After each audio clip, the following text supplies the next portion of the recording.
अब इस वेबिनार को हम शुरू कर देते हैं। सतीश जी इसकी प्रस्तावना रखेंगे। कुल मिला के कई लोग आज नए ज्वाइन किए हैं। उसका एक कारण ये है कि आज राज जी हमें संबोधित करेंगे और वो भी अपनी एक्सपीरियंस से शेयर करेंगे इमरजेंसी के टाइम की। तो कई लोगों का इसमें उत्साह दिखा और ज्वाइन भी किए हैं। वैसे उनके लिए भी मैं जानकारी के लिए कहूँ कि जिज्ञासा एक फोरम पिछले कई साल से चल रहा है और पर्टिकुलरली इस लॉकडाउन पीरियड में हमने ऑलमोस्ट वीकली कोई ना कोई टॉपिक पे वेबिनार किया है। तो आज चूंकि इमरजेंसी 25 जून को लगी थी, तो उसके उपलक्ष्य में हमने सोचा कि इस टॉपिक पे एक वेबिनार किया जाए। तो इस समय सबसे अपनी एक एक्सपीरियंस जो हमारे बीच एक वरिष्ठ हमारे मार्गदर्शक और एक हमारे जो जिनसे हम प्रेरणा लेते हैं, राज जी, वो इमरजेंसी में उन्होंने बड़ा रोल प्ले किया था। वो जेल में भी गए थे। उनकी एक्सपीरियंसेस हमें अगर साझा होंगी तो उसमें कई लोग जो उस समय स्ट्रगल किए उनकी भी हमें जानकारी मिलेगी कि उस समय क्या हुआ था। मैं समय ज्यादा ना लेते हुए सतीश जी से निवेदन करता हूँ कि वो एक इस कार्यक्रम की प्रस्तावना रखें, फिर राज जी बोलेंगे, उसके बाद फिर कुछ प्रश्न हम लेंगे। प्रायोरिटी हम कोशिश कर रहे हैं कि जिज्ञासा के मेंबर जो रेगुलरली पार्टिसिपेट कर रहे हैं, प्रायोरिटी उनको दें सवाल पूछने की, और वो भी हाथ रेज करेंगे। सबको इसके नियम पता ही है, तो एक एक करके हम उनसे सवाल लेंगे, या दो दो तीन, अगर ज्यादा सवाल होंगे तो दो दो तीन तीन सवाल हम क्लब करके भी ले सकते हैं, फिर राजी उस पर रेस्पॉन्ड करेंगे। ऐसा एक सिस्टम रहेगा और लास्ट में एक वोट ऑफ थैंक्स करके हम क्लोज करेंगे। कोशिश करेंगे 1.5 घंटे तक ये कार्यक्रम 6:30 पौने 7 तक हम कंप्लीट करें। तो सतीश जी से मैं निवेदन करता हूं कि वो आगे की कार्रवाई इसकी चलाएं। सतीश जी। नमस्कार।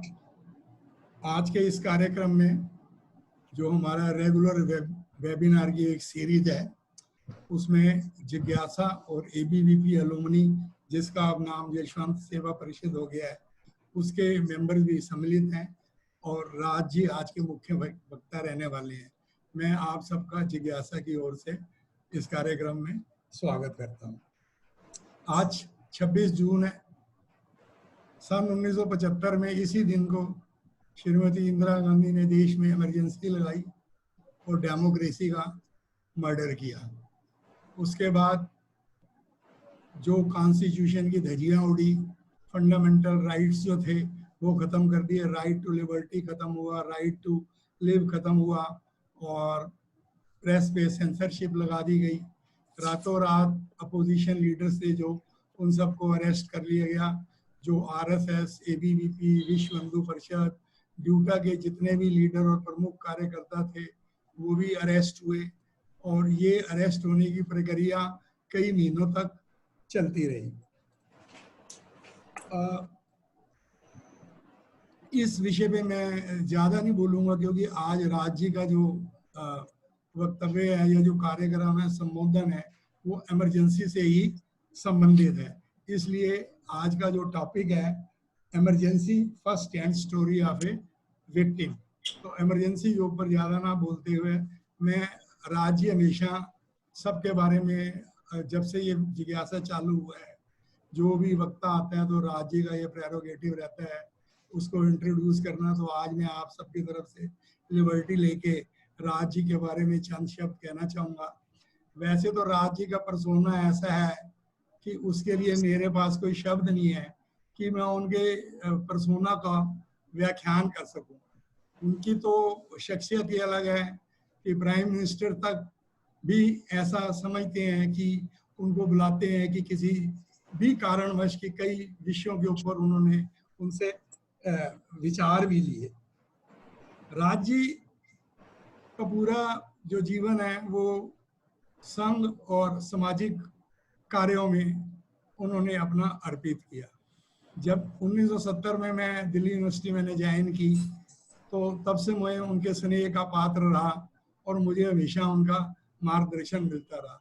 आज जो लोग इकट्ठे हुए हैं, इनमें बहुत से लोग ऐसे हैं जिन्होंने समय समय पे राज्य के साथ काम भी किया है और बहुत से लोगों के राज्य मेंटोर भी रहे हैं। राज्य संघ से शुरू से ही जुड़े रहे हैं और उनको समय समय पर संघ से कई जिम्मेवारियां मिली हैं और वो उन्होंने बखूबी निभाई हैं। जब वो अपने यंग डेज में थे 1970 से 1975 तक, वो प्रचारक भी रहे और उस समय उन्हें एबीवीपी की जिम्मेवारी भी सौंपी गई। तो उनके कार्यकाल में एबीवीपी का बहुत विस्तार हुआ। वो एबीवीपी के नेशनल जनरल सेक्रेटरी और नेशनल प्रेसिडेंट भी रहे। इस लंबे कार्यकाल में वो कई संस्थाओं से, सामाजिक कल्चरल संस्थाओं से, संघ की संस्थाओं से भी जुड़े रहे। अभी वो हमारे जिज्ञासा के फाउंडर हैं और आजकल वो पीआईओसी के, सीसीआई के पैटर्न हैं और एआरएसपी के वाइस प्रेसिडेंट भी हैं। मैं आपके और राज्य के बीच में ज़्यादा नहीं आना चाहूँगा क्योंकि हर आदमी उत्सुक है उनके विचार जानने के लिए, लेकिन ये है कि आज क्योंकि राज्य ही बोलने वाले हैं तो हमारी तरफ से समय की कोई सीमा नहीं रहने वाली है। और जहाँ तक प्रश्न उत्तर काल की बात है, मैं ये किसी को इसको अटपटा ना लगे, ये क्लैरिफिकेशन देना चाहता हूँ कि जब भी हम जिज्ञासा किसी भी संस्था के साथ मिल के कोई कार्यक्रम करती है तो क्योंकि प्रश्न काल का हमारे पास समय बहुत सीमित होता है, हम कुछ ही प्रश्न लेते हैं, तो ऐसी ये मर्यादा और प्रोटोकॉल रहा है कि प्रश्न जो है वो जिज्ञासा के मेंबर ही पूछते हैं। तो ऐसा इस मर्यादा का पालन किया जाएगा।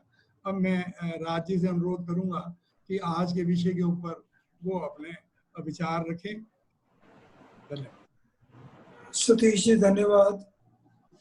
मैं शुरू में ही एक बात कह देता हूँ कि मेरा गला खराब है, मैं कितना बोल पाऊंगा कि नहीं मैं खुद नहीं जानता हूँ, लेकिन ये कार्यक्रम की ऐसी तैयारी हो गई थी कि मैं इसमें एक तरह से फंस गया। गला ठीक नहीं है लेकिन मैं इस कार्यक्रम को टाल भी नहीं सकता था। मेरी आवाज आ रही है ना? आ रही है। मुझे लगभग हर कोई जानता है, इसलिए सतीश जी ने प्रेमवश मेरा जैसा भी परिचय दिया है केवल उसमें परिचय में एक सुधार करना चाहूँगा। उन्होंने कहा कि प्रधानमंत्री भी मेरे से सलाह करते हैं, तो वो उन्होंने प्रेमवश कहा है। मैं केवल प्रधानमंत्री जी को एक ही बार मिला हूँ, 2019 की आखिरी दिन 31 दिसंबर को मैं उनको मिला था। मुझे अच्छी तरह जानते हैं, मुझे बिल्कुल एक मित्र की तरह वो मिले, कुछ बातचीत भी हुई, लेकिन जब से वो प्रधानमंत्री बने हैं मैं एक ही बार उनको मिला हूँ। आज का विषय इमरजेंसी का है। मैं इमरजेंसी में पहले दिन से ही इमरजेंसी का प्रभाव मेरे ऊपर हुआ था। 25 जून की रात को जब इमरजेंसी लगाई गई तो उस रात को मैं झंडेवाला में सोया था। झंडेवाला में एक वीरवार शाखा लगा करती थी, जितना मुझे याद है 25 जून की रात बुधवार थी और अगले दिन सुबह वीरवार शाखा होगी और मैं झंडेवाला में, मैं उन दिनों संघ का प्रचारक था, तो ये सोच के सोया था कि अगले दिन सुबह सुबह वहीं शाखा में शामिल हो जाऊंगा। लेकिन रात में ही इमरजेंसी लगी और आधी रात में झंडेवाला में पुलिस आई। क्योंकि उन दिनों में संघ शिक्षा वर्ग लगा हुआ था तो इसलिए झंडेवाला में ज्यादा लोग नहीं थे। फिर भी ये भी एक विशेष बात रही कि पुलिस ने झंडेवाला में आने पर कोई ज्यादा छानबीन नहीं की। केवल एक देवराज जी हुआ करते थे, उनको लेकर पुलिस चली गई। खास बात झंडेवाला की मैं ये बता रहा हूँ कि वहाँ उस रात चमन लाल जी भी थे और मुझे सबसे बड़ी चिंता ये हुई कि चमन लाल जी को यदि पुलिस ले गई तो चमन लाल जी संघ के बहुत बड़े वेटरन थे, लेकिन पुलिस ने ज्यादा छानबीन नहीं की और पुलिस चली गई। लेकिन उसमें जो खास बताने वाली बात है कि वो चमन लाल जी इतने सज्जन आदमी थे कि मैंने ही उनको सोते को जगाया और कहा कि पुलिस आई है, बता रहे हैं कि कोई इमरजेंसी लगी है। तो मैंने कहा कि चमन लाल जी अब आपको झंडेवाला से चले जाना चाहिए। तो वो सोचने लगे और मुझे कहा कि मैं कहाँ जाऊंगा, आधी रात हो गई और मैं, उनको एकदम ऐसा लगा कि मैं अब मुझे, मैंने कहा कि आपको यदि कोई दिक्कत है तो मैं आपकी कोई व्यवस्था करूंगा, लेकिन आपको ज्यादा देर झंडेवाला में नहीं रहना चाहिए। मैं बहुत बातें भूल चुका हूँ, मुझे ध्यान नहीं है कि अगले दिन सुबह क्या हुआ। शायद मैंने ही चमन लाल जी के लिए कोई व्यवस्था की, पर मुझे याद नहीं है। उन दिनों में संघ शिक्षा वर्ग चल रहा था रोहतक में। तुरंत ऐसा लगा कि रोहतक में खबर करनी चाहिए, तो वो झंडेवाला से ही और रोहतक में कॉल मिलाया गया और वहां पर ये सूचना दी गई कि ऐसे ऐसे इमरजेंसी लगी है। तो तुरंत रोहतक में भी उसके लिए जो भी तैयारी होनी थी हुई। सुबह होते ही मैं वहां से निकल गया और वहां से मेरा अंडरग्राउंड जीवन पहले दिन से ही शुरू हो गया। मैं अंडरग्राउंड केवल 15 दिन ही रह पाया, ज़्यादा दिन नहीं रह पाया। और 9 जुलाई को मेरा 9 और 10 जुलाई की रात को मेरी गिरफ्तारी हो गई। मुझे याद है कि 9 जुलाई को किसी समय मुझे मैसेज मिला कि माधवराव जी मोले जो संघ के सरकार्यवाह थे वो मुझे मिलना चाहते हैं। करोल बाग में वो एक जगह ठहरे हुए थे, तो मैं वहाँ उनसे मिलने के लिए गया और उन्होंने मुझे पूछा कि मदन दास जी कहाँ हैं, क्योंकि वो मदन दास जी से संपर्क करना चाहते थे। मैंने कहा कि मुझे ज़्यादा मालूम नहीं है, क्योंकि मैं तो पहले दिन से ही दिल्ली में एक ऐसी स्थिति में था कि खुद को ही बचाओ वही काफ़ी है। तो उन्होंने कहा कि मदन दास जी का पता करो और उनको दिल्ली बुलाना है।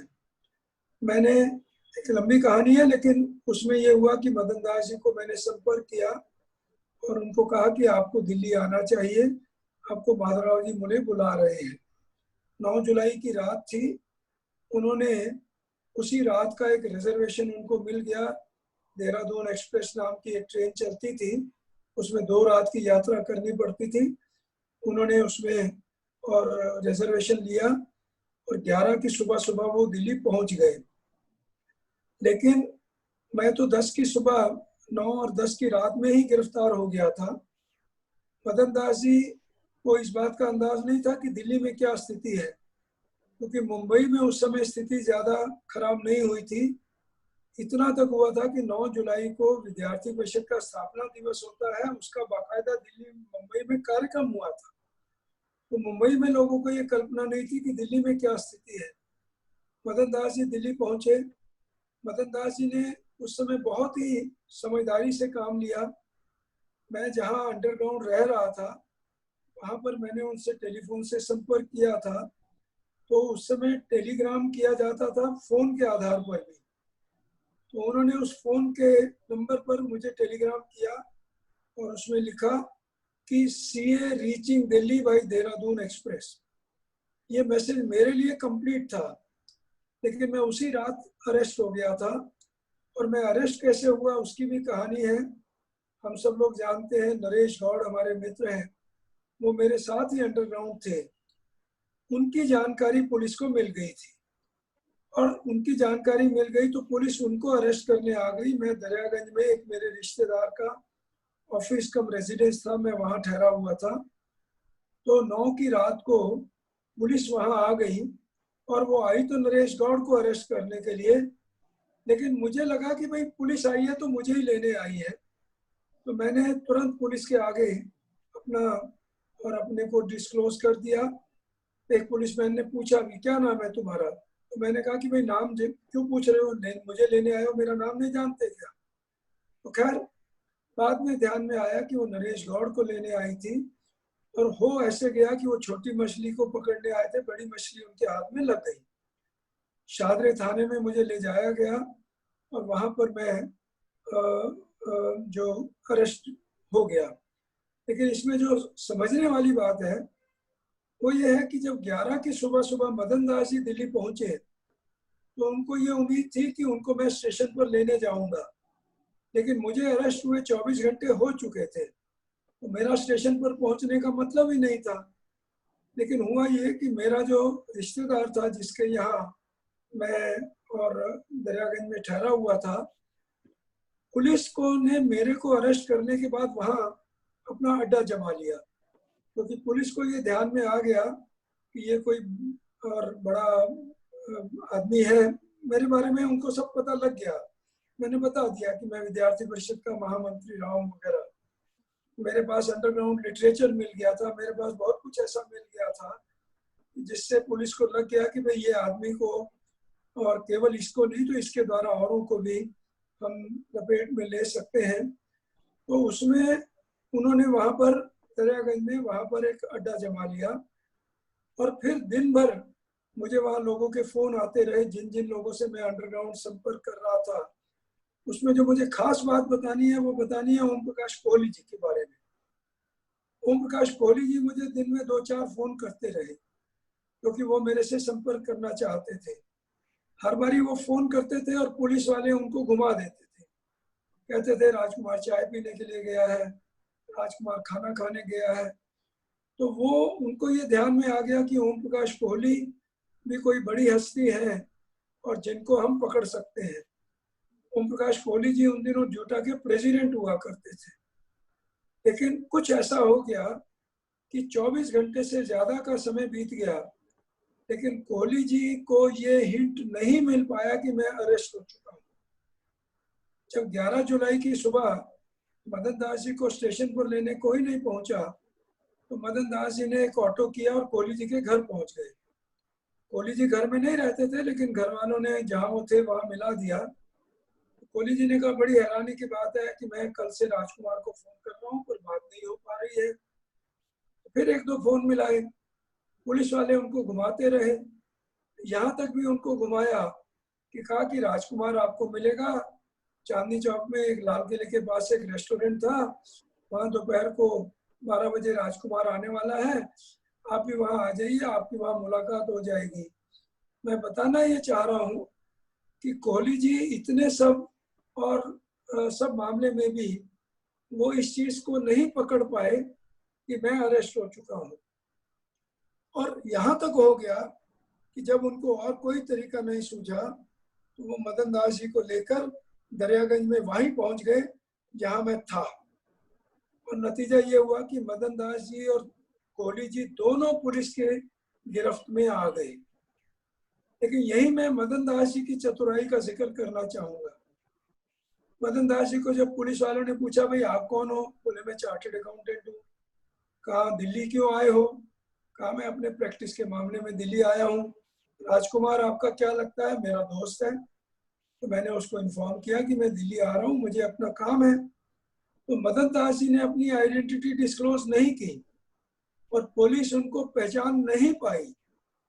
लेकिन ये पुलिस ने जरूर किया कि ओम प्रकाश कोहली जी को और मदन दास जी को दोनों को गिरफ्तार कर लिया। मदन दास जी को ये मान के कि राजकुमार का कोई दोस्त है और कोहली जी की आइडेंटिटी तो डिस्क्लोज हो ही गई थी। अब इसमें अगली बात है वो है कि हमको शाहदरा थाना में रखा गया, लगभग 3 दिन थाने में रखा गया और उसमें जिसको टॉर्चरिंग कहा जाए वो थाने में हुआ। और वो इस तरह से हुआ कि कोहली जी तो जोटा के प्रेसिडेंट थे और बड़ा नाम था, तो थाने वालों ने एक योजना बनाई कि ये बनाया कि कोहली जी के बारे में एक पूरा केस बनाया और कहा कि भाई कोहली जी के ऊपर ये एक तरह का वो कहते हुए कि हमने दिल्ली में एक बड़ी मीटिंग की, उसमें ये भी थे वो भी थे और हमने इंदिरा गांधी का तख्ता उखाड़ने के लिए बड़ी योजना बनाई, नानाजी देशमुख भी थे। ऐसा लंबा चौड़ा एक वो बनाकर स्टेटमेंट बनाकर कोहली जी को कहा कि इस पर हस्ताक्षर करो। कोहली जी ने उसमें हिम्मत दिखाई, उन्होंने कहा कि मैं ऐसे कोई हस्ताक्षर नहीं करूंगा। तो उन्होंने कहा कि कोहली जी को 2-4 थप्पड़ भी मार दिए। तो कहा कि कैसे नहीं हस्ताक्षर करोगे, लेकिन कोहली जी उसमें टस से मस नहीं हुए। लेकिन उसका परिणाम ये हुआ, और ये बात है लगभग शायद 11 जुलाई की रात की बात रही होगी, कहा कि ठीक है मेरे बारे में और कोहली जी के बारे में, दोनों के बारे में पुलिस वाला वहाँ का जो सीनियर ऑफिसर था उसने ये ऑर्डर दिया कि दोनों को सारी रात थाने में खड़ा रखो। और नतीजा ये हुआ कि लगभग 17-18 घंटे मैं थाने में खड़ा रहा। कोहली जी को एक अलग पुलिस कोई सीनियर जूनियर ऑफिसर का कमरा था, उसमें कोहली जी थे, मैं एक और ऑफिसर के कमरे में था। मैं इसलिए खड़ा रहा कि बैठूंगा तो पता नहीं कौन पुलिस वाले मेरे साथ क्या व्यवहार करेंगे। लेकिन कोहली जी का जैसे टांग में भी प्रॉब्लम रहता था, तो जो भी ऑफिसर था उसने कोहली जी को ये जरूर कह दिया कि आप बैठ जाइए। और कोहली जी ने रात वहाँ थाने में और बैठकर बिताई। 17-18 घंटे का हमारा ये सब थाने में रहा। और उसके बाद हमको शादरा थाने में पेश किया गया। शादरा थाने में और कोहली जी ने मुझे तो सीधा सीधा पुलिस ने मेरा रिमांड मांगा और मेरा रिमांड मिल गया। उसको जुडिशियल रिमांड कहते थे और जुडिशियल रिमांड मिलने के कारण मैं तिहाड़ में पहुंच गया। ऐसे ही कोहली जी का भी रिमांड लिया, वो भी और तिहाड़ में पहुंच गए। लेकिन लगभग 3 दिन हम शादरा थाने में रहे और उसमें बताने वाली बात यह है कि ये जुलाई का महीना था, पूरी ऐसी गर्मी थी कि पसीने और बहते जाते थे। 3 दिन तक मुझे कपड़े बदलने के लिए मौका नहीं मिला। मेरे जो परिवार के लोग वहां आए उनको नजदीक नहीं आने दिया।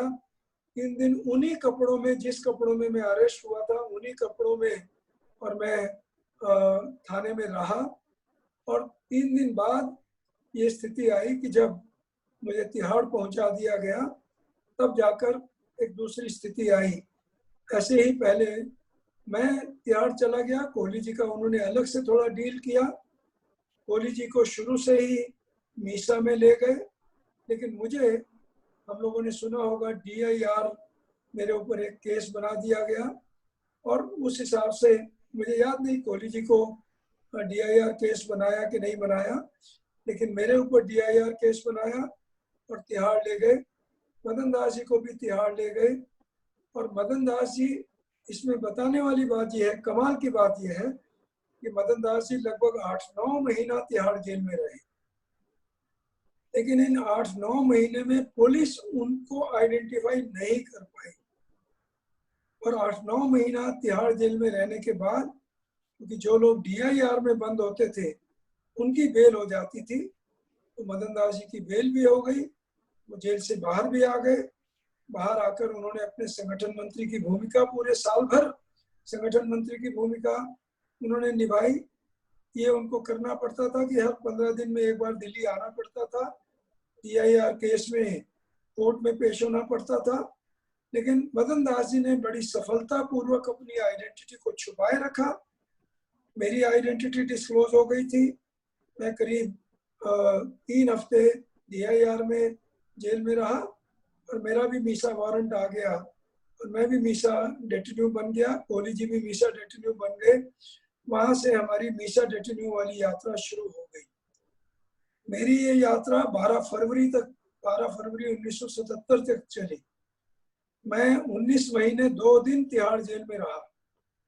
कोहली जी को तिहाड़ जेल से बाहर ट्रांसफर किया गया। जहां तक मुझे याद है उनको बनारस जेल भेज दिया गया। कई लोगों को दूसरी जेलों में भेजा गया।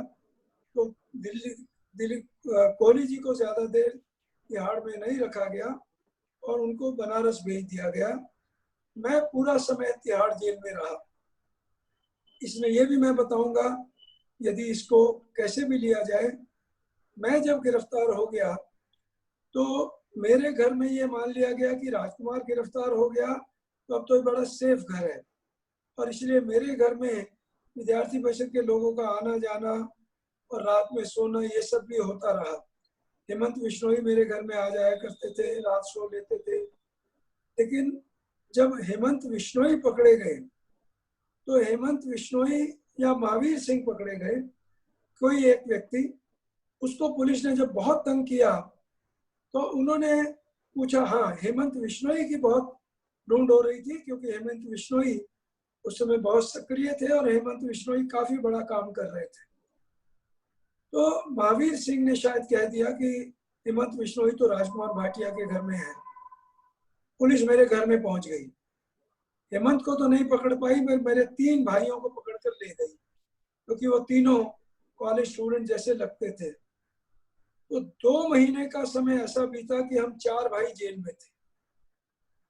3 महीने का ऐसा समय बीता कि जब एक बाहर आ गया था, और 3.5 महीने का समय ऐसा बीता जब बाकी बाहर आ गए। मैं तो जेल में रहा ही। तो मेरा तो पूरा समय मीसा डेटिन्यू के तौर पर बीता, लेकिन मेरे 3 भाई और भी जेल में अलग कारण से रहे। उनके ऊपर मुकदमे बने, उनकी बेल हुई, वो बाहर आए, ये सब चलता रहा। मैं कुछ बातें जेल लाइफ के बारे में बताऊंगा। मैंने इमरजेंसी में क्या ज्यादतियाँ हुई, इमरजेंसी में कैसे, और इंदिरा गांधी ने देश के ऊपर अत्याचार किए, ये सब बातें मैं सुनाने वाला नहीं हूँ। मैंने केवल यही सोचा था कि कुछ जेल के किस्से सुनाऊंगा और कुछ आप बीती सुनाऊंगा। तो उस रूप में मैं तिहाड़ जेल में रहा, और तिहाड़ जेल में एक वार्ड नंबर 2 होता था, पहले उसमें रहा, फिर वार्ड नंबर 1 होता था, उसमें रहा। वार्ड नंबर 1 की कहानी बतानी है, क्योंकि वार्ड नंबर 1 जेल में वो वार्ड था जिसमें जिन लोगों को आजीवन कैद मिलती थी उनको रखा जाता था। लेकिन हमें इसलिए नहीं रखा गया कि हमें आजीवन कैद थी, लेकिन वो खाली था। खाली था तो उसमें, और जेल में उस समय रहने की, लोगों को रखने की एक समस्या हो गई थी। जैसे वार्ड नंबर 2 में टेंट लगाए गए ज्यादा कैदियों को रखने के लिए, तो वार्ड नंबर 1 में 15 लोगों को रखा जा सकता था। जेल में उसको चक्की कहते थे, एक चक्की में 3 लोग रखे जा सकते थे। 5 चक्कियां थी तो 5 चक्कियों में 15 लोग रह सकते थे। तो ये हुआ कि 15 लोगों को वहां रखा जाए। तो हमारा वहां एक युवा लोगों का एक मंडल, एक ग्रुप बन गया था।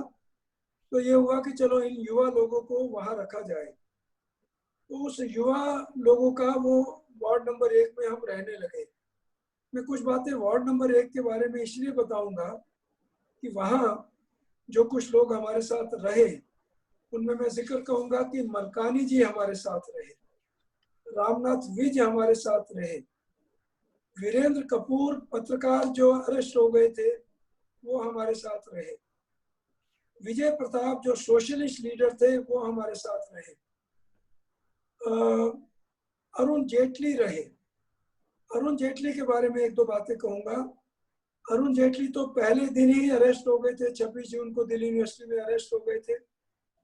सीधे वो और तिहाड़ जेल भेज दिए गए थे। तिहाड़ जेल में 1 हफ्ते रहने के बाद उनको दिल्ली से बाहर ट्रांसफर किया गया, अम्बाला भेज दिया गया। लेकिन 3 महीने बाद उनको दोबारा दिल्ली ले आया गया।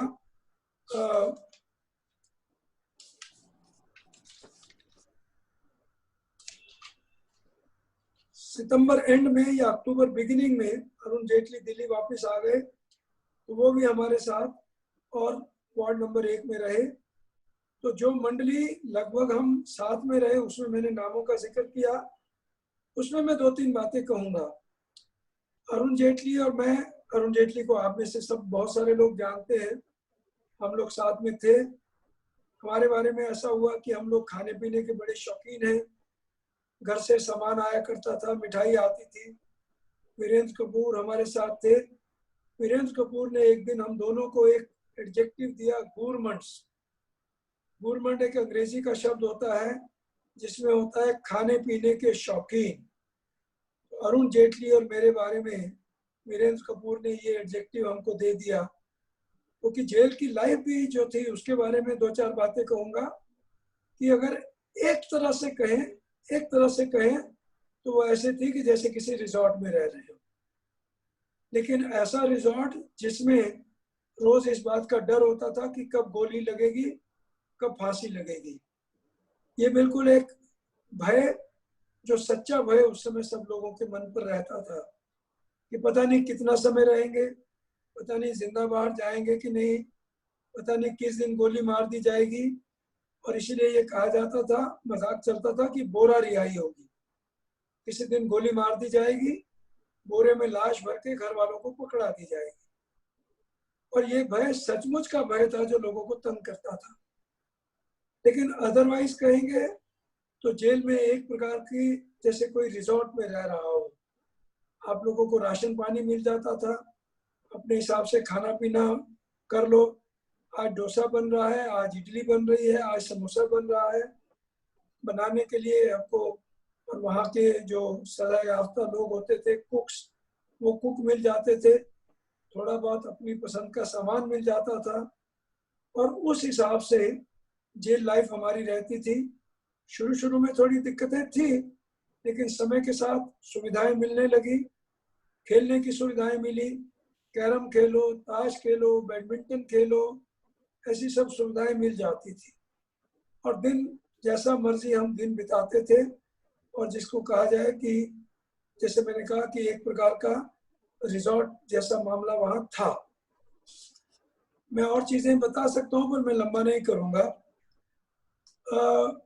घर वालों को मिलने की सुविधा मिलती थी। शुरू शुरू में यह था कि महीने में एक बार मीसा डेटिन्यू का घर वाला कोई मिलने आ सकता है, लेकिन बाद में हफ्ते में एक बार मिलने की सुविधा मिलती थी। मेरे ऊपर DIR का मुकदमा भी बना था।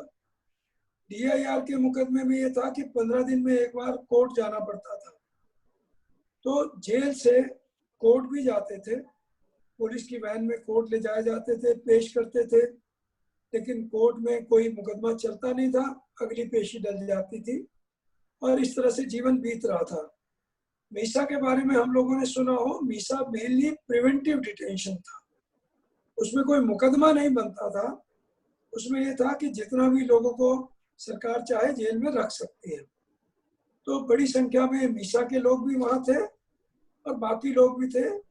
1000 से करीब 1500 लोग तिहाड़ जेल में उस समय रहे होंगे। मैंने शुरू में जिक्र किया कि शुरू में मुझे एक वार्ड नंबर 2 में रखा गया। वार्ड नंबर 2 में कई बड़े बड़े लोग थे। मैं कुछ लोगों का जिक्र करूंगा। उसमें जगन्नाथ राव जोशी थे, सुंदर सिंह भंडारी थे, सत्यनारायण बंसल थे, कुलदीप नैयर भी अरेस्ट हुए थे, कुछ समय वो भी वहां पर थे, हमारे साथ ही थे।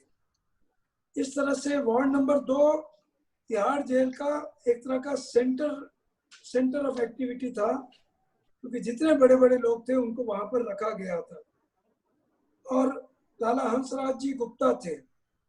और इस तरह से, और वार्ड नंबर 2 जिसमें करीब, जितना मुझे याद है कि करीब 150-200 लोग उसमें थे, और साथ में वार्ड नंबर 1 था जिसमें मैंने कहा कि हम केवल 15 लोग थे। वार्ड नंबर 1 का और एक किस्सा सुनाऊंगा, 2 किस्से सुनाऊंगा। मलकानी जी हमारे साथ थे। मलकानी जी के बारे में मेरी धारणा कोई बहुत अच्छी नहीं होती थी। मुझे लगता था कि ये कोई अंग्रेजी जानने वाला एक पत्रकार है जो संघ के एक वीकली का एडिटर बना हुआ है, लेकिन ये कोई ऐसा व्यक्ति है कि जो जिसको अंग्रेजी स्नॉब कहा जा सकता है। लेकिन मुझे बहुत आश्चर्य हुआ मलकानी जी को वहाँ जब देखा। इतने सोबर व्यक्ति, इतने सबके साथ मिलजुल कर रहने वाले। मैंने बताया कि हम लोग यंग वहाँ थे, लेकिन कुछ एजेड लोग जो हमारे साथ थे, उसमें मलकानी जी थे, उसमें ओम प्रकाश डोगरा थे, राजधानी कॉलेज के प्रिंसिपल। तो मलकानी जी का जो रूप मैंने वहां देखा, संघ के बारे में इतना कमिटमेंट जिसकी कोई व्याख्या नहीं हो सकती है, और हमारे साथ इतना घुल मिलकर रहते थे, ये मलकानी जी थे। ऐसे एक और किस्सा सुनाऊंगा, वो जरा इंटरेस्टिंग किस्सा है। कंवरलाल गुप्ता थे, किसी और वार्ड में थे, उनकी इच्छा हुई हमारे वार्ड में आने की। एक जेल में जहां लोग मिलते थे आपस में, वो था कि जब उनको परिवार के लोग मिलने आते थे तो एक हॉल था, वहां उसको कहते थे मिलाई होती थी, तो वहां लोग मिलते थे। या कभी कभी जब जाते थे थाने में, कोर्ट में जाते थे केस में, तो कंवरलाल गुप्ता और अरुण जेटली की कहीं बातचीत हुई। कंवरलाल गुप्ता ने कहा कि भाई मैं आपके वार्ड में आना चाहता हूँ, मुझे जरा मन नहीं लग रहा जहाँ मैं हूँ। अरुण जेटली ने कहा कि भाई हमारा तो चौधरी राजकुमार भाटिया है, तो उससे पूछना पड़ेगा। अरुण जेटली ने मुझे आकर कहा कि भाई कंवरलाल गुप्ता आना चाहते हैं। तो सबको लगा कि भाई वो ऐसे बड़ी उम्र के आदमी हैं, और उनके बारे में ये भी था कि बड़े ही रिजर्व रहने वाले आदमी हैं, वो हमारे बीच में आ जाएंगे तो हमको तो मजा नहीं आएगा। तो हम में से हम सब बहाने बनाने लगे, वही आएंगे तो हम उनको कहाँ ठहराएंगे।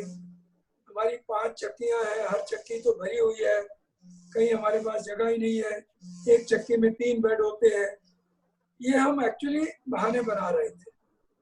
लेकिन मैं कहूँगा कि कमाल की बात है कि दिनेश गुप्ता नाम का जो यंगेस्ट आदमी हमारे वार्ड में था, जो अनायास ही पकड़ा गया था।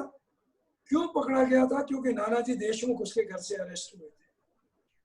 नानाजी देशमुख सफदरजंग एनक्लेव में उसके घर से अरेस्ट हुए थे, उस कारण से 2 भाई जेल में पहुंच गए और 2 में जो छोटा था, जिसने अभी अभी बीएससी का एग्जाम दिया था ARSD कॉलेज में, वो सीधा मीसा में पहुंच गया। तो दिनेश गुप्ता ने कहा कि मैं तैयार हूं कंवरलाल जी को अपने साथ ठहराने के लिए, और इस तरह से कंवरलाल जी हमारे और वार्ड में आ गए और वो भी हमारे बीच में रहे। तो इस तरह का मैंने कुछ जेल की लाइफ का आपको सुनाया। जेल की लाइफ की और भी बातें हैं, हो सकता है बाद में आप कोई सवाल पूछेंगे तो मैं बता दूंगा। मैं ज़्यादा लंबा नहीं बोलना चाहता हूँ, लेकिन मैं 1-2 बातें और कहना चाहूँगा। वो इस तरह की बातें हैं कि इमरजेंसी में अच्छे बुरे अनुभव हर तरह के आए थे। उस समय के किस्से सुनेंगे तो टॉर्चरिंग के किस्से भी थे।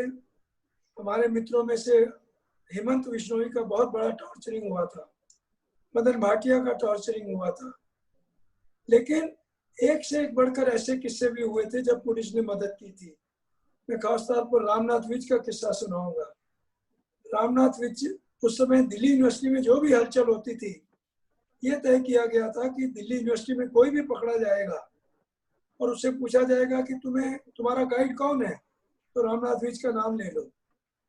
तो पुलिस रामनाथ विज से इतनी परेशान थी कि रामनाथ विज को पकड़ना है, लेकिन रामनाथ विज को पकड़ना है तो राजेंद्र नगर थाने के SHO ने पकड़ना है, पर राजेंद्र नगर थाने का SHO कान में रुई डालकर बैठ गया।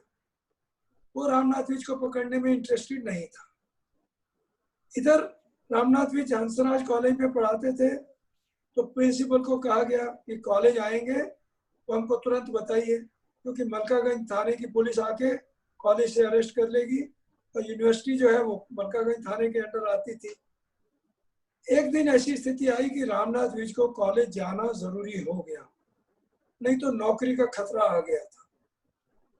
तो रामनाथ विज को कॉलेज जाना जरूरी हुआ, लेकिन उनके SHO ने बाकायदा प्लानिंग की। उसने कहा कि आप कॉलेज जाओ, आप कॉलेज में अपनी हाजिरी लगाओ, और कॉलेज में हाजिरी लगाते ही मैं वहां पहुंच जाऊंगा। तो हुआ यह कि रामनाथ विज कॉलेज गए। उसी समय वहां पर पुलिस प्रिंसिपल ने तो मलकागंज थाने में फोन करके वहां के SHO को बुला लिया, और इधर राजेंद्र नगर थाने का SHO पहुंच गया, और SHO ने तुरंत कहा कि मीसा वारंट मेरे पास है, इस आदमी को तो मैं ही ले जाऊंगा। और वो उसने रामनाथ विज को अपनी जीप में बिठाया और सीधा तिहाड़ जेल पहुंचा दिया, क्योंकि SHO को ये अधिकार था कि अरेस्ट करो और सीधा तिहाड़ पहुंचाओ। रास्ते में SHO को कई मैसेज आते रहे, इस आदमी की हमको तलाश है, इस आदमी से हमको ये पूछना है, वो पूछना है। उसको वायरलेस मैसेज आते रहे, और उसने किसी की नहीं सुनी। हंसराज कॉलेज से तिहाड़ जेल में पहुंचने में जो भी पौना घंटे का टाइम लगता था, उसने तुरंत जाकर रामनाथ विज को तिहाड़ जेल में मीसा डेटेन्यू के तौर पर दे दिया। मैं बताना ये चाह रहा हूँ कि पुलिस की मदद के किस्से भी इमरजेंसी के बहुत मिल जाएंगे, या और लोगों के मिल जाएंगे। कोहली जी जब वहाँ थाने में कोर्ट में पेश हुए, तो मैंने बताया कि उनके बारे में एक पूरा षड्यंत्र पुलिस वालों ने बनाया था, कि हमने एक बड़ी योजना बनाई, हमने ये योजना बनाई कि लाल किला उखाड़ देंगे, ये कर देंगे, वो कर देंगे, नानाजी देशमुख उसमें थे, वगैरह वगैरह वगैरह। तो जब उनको कोर्ट में पेश किया गया तो पुलिस ने उनका रिमांड मांगा।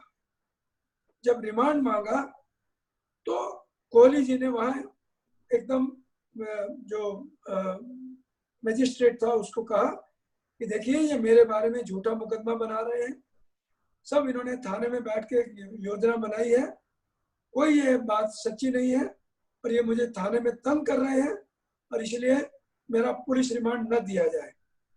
और उस समय मजिस्ट्रेट थोड़ा फेयर किस्म का था या जो भी था, उसने और उनका रिमांड, पुलिस रिमांड नहीं दिया, और इसलिए कोहली जी का पुलिस रिमांड नहीं बढ़ा, और वो भी वहाँ ज्यादा पुलिस की गिरफ्त में नहीं रहे। नहीं तो शादरे थाने में टॉर्चरिंग के बहुत सारे किस्से हुए थे, लेकिन मैं बता रहा हूँ कि अलग अलग किस्से उस समय होते रहे। एक किस्सा और सुनाऊंगा, वो है कि इलाज के बहाने लोग जाया करते थे अस्पताल। मैं भी एक दिन बैडमिंटन खेल रहा था और मदन लाल खुराना के साथ बैडमिंटन खेल रहा था।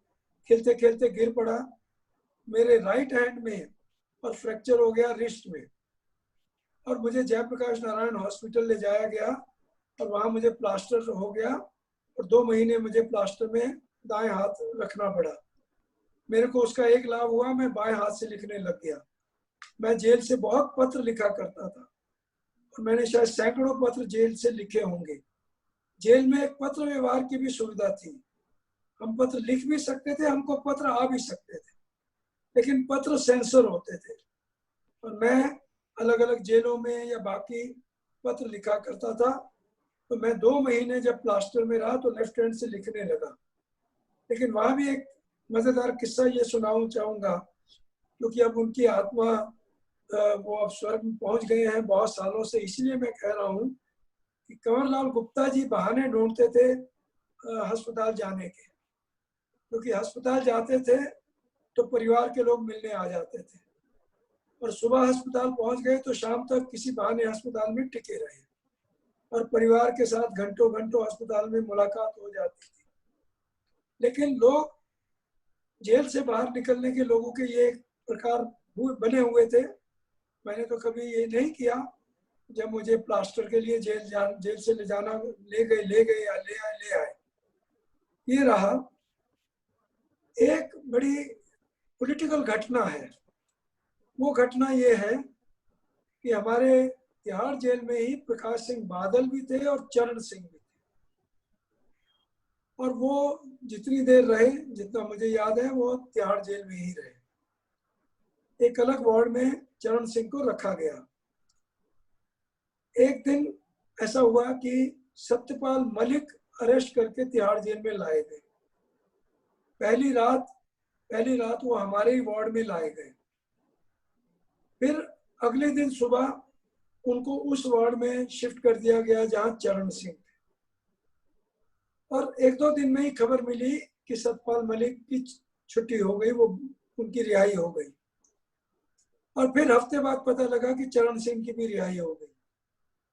जो बातें समझ में आई कि सतपाल मलिक गवर्नमेंट की कोई मैसेज लेकर तिहाड़ जेल में चरण सिंह के पास आए थे, और चरण सिंह से किसी प्रकार का एक वो और एश्योरेंस लेकर गए कि चरण सिंह की रिहाई के बाद चरण सिंह कोई प्रॉब्लम नहीं करेंगे।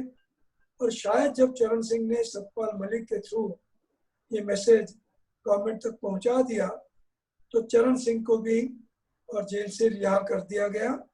मेरे पास इसका कोई प्रमाण नहीं है, लेकिन मुझे लगता है कि 99% ये स्टोरी सही है। अब सतपाल मलिक तो आज भी एक बड़े आदमी हैं। मुझे मालूम नहीं कि ये बात, मेरी बात उन तक पहुंचेगी कि नहीं पहुंचेगी, लेकिन इस प्रकार का एक अनुभव भी वहां रहा। मैं समझता हूं कि मैं और बातें नहीं करूंगा, 1-2 बातें ही और कहना चाहूंगा। मैंने जिक्र किया कि जगन्नाथ राव जोशी हमारे साथ थे। जगन्नाथ राव जोशी के बारे में जो भी जानते होंगे वो जानते होंगे कि जगन्नाथ राव जोशी बहुत ही ह्यूमरस आदमी थे। बात बात पर ह्यूमर उनकी जबान से टपकता था, लेकिन उतने ही वो बड़े राजनेता थे।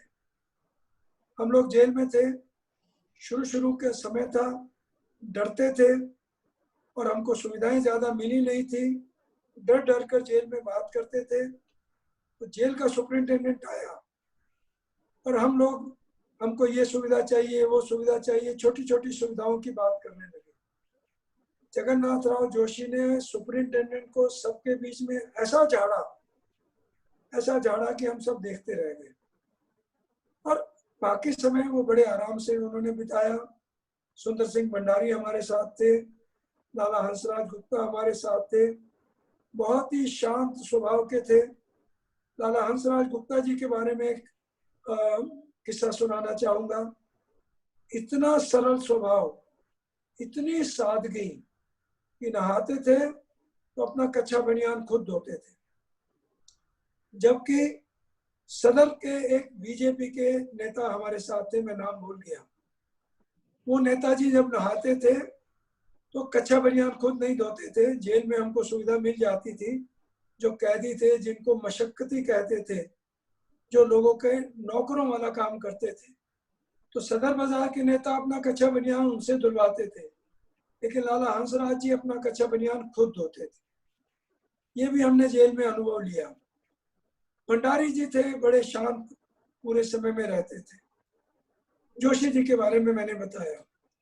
एक चीज और कहना चाहूंगा, मैं उनका नाम नहीं लूंगा, लेकिन एक बड़े अधिकारी हमारे साथ थे। इमरजेंसी में अलग अलग जेलों में शाखाएं लगाई जाती थी। न केवल शाखाएं लगाती जाती थी, कई जेलों में बिल्कुल शिविर वाला जीवन चलाया जाता था। सुबह इतने बजे उठना है, इतने बजे व्यायाम होगा, इतने बजे शाखा लगेगी, इतने बजे बौद्धिक होगा, इतने बजे चर्चा होगी। जेल का जीवन एक शिविर के जीवन की तरह चलाया जाता था। हमको खबरें मिलती थी, हम सोचते थे कि तिहाड़ में भी हम ऐसे करेंगे, और हमने 2-4 लोगों ने मिलकर जरा इनिशिएटिव लेकर तिहाड़ में शाखा लगानी शुरू कर दी। लेकिन हमारे यहाँ एक बड़े सीनियर संघ अधिकारी थे, वो जरा डरते थे। वो डरते थे तो उन्होंने हमको शाखा नहीं लगाने दी। उसी तरह से हम कोई शिविर वाला ऐसा कोई और सब रूटीन बनाना चाहते थे, 2-4 दिन वो नहीं बनने दिया। ये रहा कि हम ज्यादा ऐसा कुछ न करें कि जिससे हम पर कोई दिक्कत आए। मुझे याद है कि हम लोग शाम को नारे लगाया करते थे। अलग अलग वार्ड में जो लोग थे वो नारे लगाते थे, 5-10 मिनट नारे। तो इंदिरा गांधी मुर्दाबाद, इमरजेंसी मुर्दाबाद, ये वो जो भी समझ में आता था। तो मुझे याद है कुछ लोग जो बड़ी हिम्मत दिखाते थे वो नारे लगाते थे, इंदिरा गांधी मुर्दाबाद। अब इंदिरा गांधी मुर्दाबाद का नारा जेल में भी लगाना, ये भी एक हिम्मत का काम था जो करते थे। मुझे खास तौर पर याद है कि हर 2 हफ्ते में हमको जब कोर्ट ले जाया जाता था, तो आप लोगों ने देखा होगा जेल वैन होती है जिसमें लोगों को और जेल से और कोर्ट ले जाया जाता है। वो जेल वैन जब बाजारों में से निकलती थी तो वैन में से लोग नारे लगाते थे, और जो सड़क किनारे लोग होते थे वो देखते थे जेल वैन जा रही है, नारे लगाते हुए लोग जा रहे हैं वगैरह वगैरह। तो कई लोग जो हिम्मती थे उस जेल वैन से भी कोर्ट जाते आते इंदिरा गांधी मुर्दाबाद के नारे लगाते थे। ऐसे भी लोग थे जो डरते थे, ऐसे भी लोग थे कि जेल में भी दुबक कर रहते थे कि इनको लगता था कि कहीं जेल में भी हम कुछ ऐसा न कर बैठे कि जिसके कारण हमारे ऊपर कोई और आपत्ति आ जाए। इस प्रकार का जीवन और जेल का चलता रहा। मैं समझता हूँ कि जितनी बातें मुझे बतानी थी मैंने बताई हैं।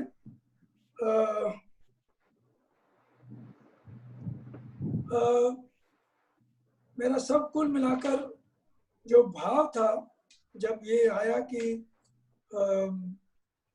इमरजेंसी के बारे में कुछ कहा जाए, तो मुझे ये ज़्यादा आवश्यक लगा कि उस समय की जेल की लाइफ, उसका कुछ लोगों को जानकारी दी जाए, या उस समय के जो अनुभव रहे वो जानकारी दी जाए। इमरजेंसी में क्या क्या हुआ, क्या क्या राजनीतिक उठापटक हुए, क्या क्या बातें हुई, वो सब तो बहुत कुछ जानकारियां हमको मिल सकती हैं। केवल एक लास्ट बात ही कहूँगा, मैंने जिक्र किया कि वीरेंद्र कपूर हमारे साथ थे। वीरेंद्र कपूर पत्रकार थे, निडर आदमी थे, और हमको अगर जानकारी हो तो सुब्रमण्यम स्वामी और वीरेंद्र कपूर ये को ब्रदर्स हैं, दोनों की पत्नियां आपस में बहनें हैं। और अभी रिसेंटली भूमि कपूर ने एक किताब लिखी है, किसी को अगर उनकी किताब पढ़नी हो जिसका शीर्षक है the emergency A personal history. वो पर्सनल हिस्ट्री इस मायने में है कि सुब्रमण्यम स्वामी क्योंकि वो कूमी कपूर के जीजा लगते हैं और कूमी कपूर को और सुब्रमण्यम स्वामी की पत्नी रोक्षना, वीरेंद्र, इस तरह से पूरा का पूरा परिवार ही इमरजेंसी का एक प्रकार से और विक्टिम रहा था। तो उस कारण से कूमी कपूर ने वो किताब लिखी है। किन्हीं को रुचि होगी तो उस किताब में एक फोटो भी है। वो फोटो वो है कि तिहाड़ जेल में जो हेमंत बिश्नोई ने लिया था। तिहाड़ जेल में हेमंत बिश्नोई ने कैमरा मंगवा लिया था। हम इस बारे में श्योर नहीं थे कि भाई कैमरा मंगाया जा सकता है कि नहीं, लेकिन उसने चुपके से कैमरा मंगाया, फोटो खींची, कई फोटो खींची जिनको उसने संभाल कर रखा और बाद में वो फोटो इमरजेंसी के बाद वो फोटो काम आए। उन्हीं में से एक फोटो जिसमें मैं भी दिखाई देता हूँ, वो फोटो कूमी कपूर की किताब में भी छपा है। मुझे लगता है कि मेरे लिए इतना बताना पर्याप्त है। बाकी तो यदि कोई सवाल होंगे तो मैं उनके उत्तर दूंगा। मैं यहाँ रुक रहा हूँ। बहुत बहुत धन्यवाद। मुझे लगता है कि कई लोगों की यादें ताज़ा हुई होंगी। कई लोग उस समय स्ट्रगल के साथ जुड़े थे, तो काफी डिटेल में। जी ऐसा कर सकते हैं कि राज जी के पास में वो किताब है जेल की फोटो वाली, यदि हमें वो दिखा दें तो हमारे पास, हाँ, इसमें रिकॉर्ड में है। हाँ, उस चित्र का दर्शन करा दें हमें, तो उसके बाद प्रश्न ले हम लोग। उस पन्ने का भी फोटो दिखाएंगे अगर, जो जिसमें फोटो आई, फोटो लगा। और एक बार आप राज जी थोड़ा बोलेंगे तो ये स्क्रीन में भी पूरा आ जाएगा। पूरा आ जाएगा। हाँ हाँ, हम लोगों ने स्क्रीन रिकॉर्डिंग रखी है ना जी। उस पन्ने का एक बड़ा ऐतिहासिक महत्व है कि असली तौर पे देखा जाए 26 जून को ही हुआ। 25 जून की आधी रात को अंग्रेजी कैलेंडर में गिने आज का ही दिन हुआ जब इमरजेंसी के आतंक शुरू हुए। कुछ बोलिए राज जी, तो ये आपका स्क्रीन पूरा आ जाएगा। फोटो नजर आ गया। अभी आप बोलते हुए दिखाएंगे फोटो तो फिर ठीक से नजर आएगा। नहीं, फिर दोनों चीजें स्क्रीन पे आ नहीं पाएंगी ना। आएंगी। आप बोलिए बैकग्राउंड में और ये फोटो सामने दिखाइए।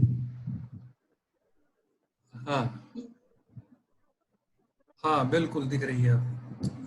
ये फोटो है जो हेमंत बिश्नोई ने लिया था। हेमंत बिश्नोई ने बहुत अच्छे अच्छे फोटो उस समय लिए थे, और भी फोटो उपलब्ध हैं। और इसमें वीरेंद्र कपूर हैं, अरुण जेटली हैं, खुद हेमंत बिश्नोई हैं, बलकानी जी हैं, कंवर लाल जी हैं, कोहली जी हैं, रामनाथ विज हैं, विजय प्रताप है। मैं एक किस्सा और सुनाना चाहूंगा। विजय प्रताप समाजवादी नेता हैं और आज भी वो समाजवादी नेता ही हैं। विजय प्रताप उन लोगों में से हैं कि जहां संघ को क्रिटिसाइज करने का मौका आए वो आज भी नहीं छोड़ते हैं, क्योंकि समाजवाद उनका बहुत प्रबल है। लेकिन इमरजेंसी में जेल में वो संघ वालों के बीच में ही रहना चाहते थे, क्योंकि समाजवादी भी वहाँ एक 10-15 लोग थे। मैं एक किस्सा और भी सुना दूंगा। मुझे पता नहीं कि मुझे सुनाना चाहिए कि नहीं, लेकिन मैं सुना देता हूँ। उन दिनों में एक सावलदास गुप्ता समाजवादी नेता हुआ करते थे, जो पुराने संघी थे लेकिन समाजवादी बन गए थे।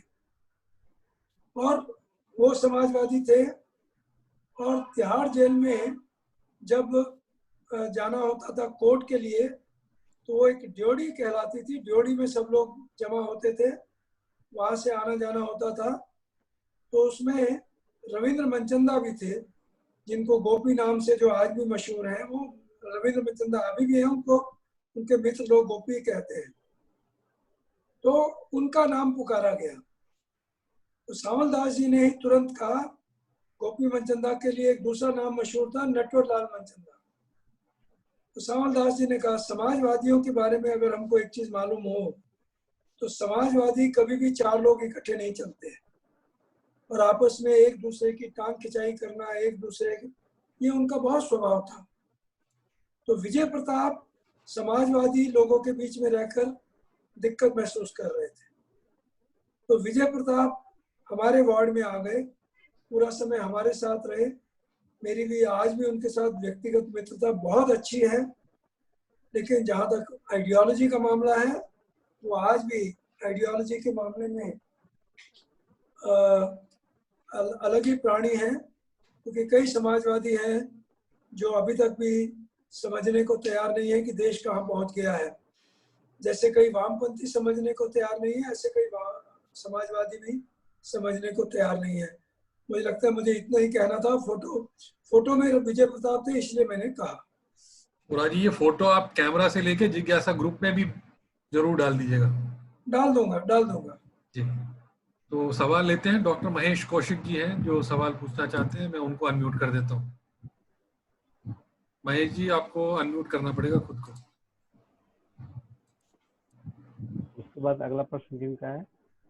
उसके बाद मान साहब का। एक एक प्रश्न ले लेंगे तो मैं जवाब देता जाऊंगा। जी जी, डॉक्टर महेश कौशिक। महेश जी, आपको आवाज आ रही है? आपका ऑडियो शायद कनेक्टेड नहीं है क्या? अब तक दूसरा प्रश्न ले लीजिए। तब तक आ गया जी। बस मैं ये कहना चाहता था कि जिस पर्सोना की बात शुरू में ही सतीश जी ने की है, वो यहाँ भी दिखता है कि हमने बड़े बड़े स्पीकर्स को पिछले वेबिनार्स में रखा है, लेकिन उस सबके कंपैरिजन में आज सुनने वालों की संख्या राज्य को डबल है किसी भी पिछले वेबिनार की तुलना में आज।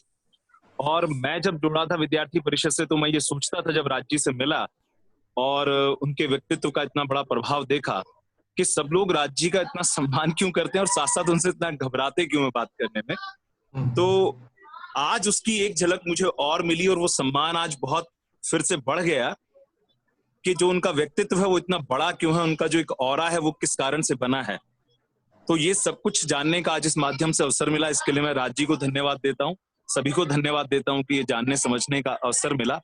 एक छोटा सा प्रश्न है बस कि जब इतनी यातनाएं, इतनी परेशानियां इमरजेंसी के दौरान आपने झेली, तो क्या कभी मन में ये ख्याल आता था कि यहाँ से अगर हम मुक्त होकर वापस जाएंगे तो ये सब चीजें छोड़कर अपनी पर्सनल ग्रोथ या पर्सनल डेवलपमेंट पर ध्यान देंगे और ये सब चीजें छोड़ देंगे, जैसा कि बहुत बार अक्सर जो भी कार्यकर्ता होते हैं उनके मन में ख्याल आता है, ऐसा मुझे लगता है। तो क्या आपके मन में ऐसा कभी ये ख्याल आया था? ये एक छोटा सा प्रश्न। यातना का कहा जाए तो मेरी यातना तो मुख्यतः ये थी कि मैं पूरा समय जेल में रहा। मैं ये भी बता देता हूँ कि इमरजेंसी जब खत्म होने वाली थी तो पहली बल्क रिहाई 18 जनवरी को हुई थी, उससे भी बड़ी बल्क रिहाई 25 जनवरी को हुई थी, लेकिन मेरी रिहाई 12 फरवरी को हुई थी। ओम प्रकाश कोहली जी, मैं, ऐसे कई लोग थे जिनकी रिहाई 12 फरवरी को हुई, यानी 25 जनवरी के बाद भी लगभग 3 हफ्ते बाद मेरी रिहाई हुई। लेकिन मेरे को इस बात का कोई भी जरा भी मन पर कोई असर नहीं था। बाहर आने के बाद एक बात अवश्य थी, ये भी मैं बता देता हूँ कि मैं 1975 में इमरजेंसी न लगी होती तो प्रचारक जीवन से लौट चुका था।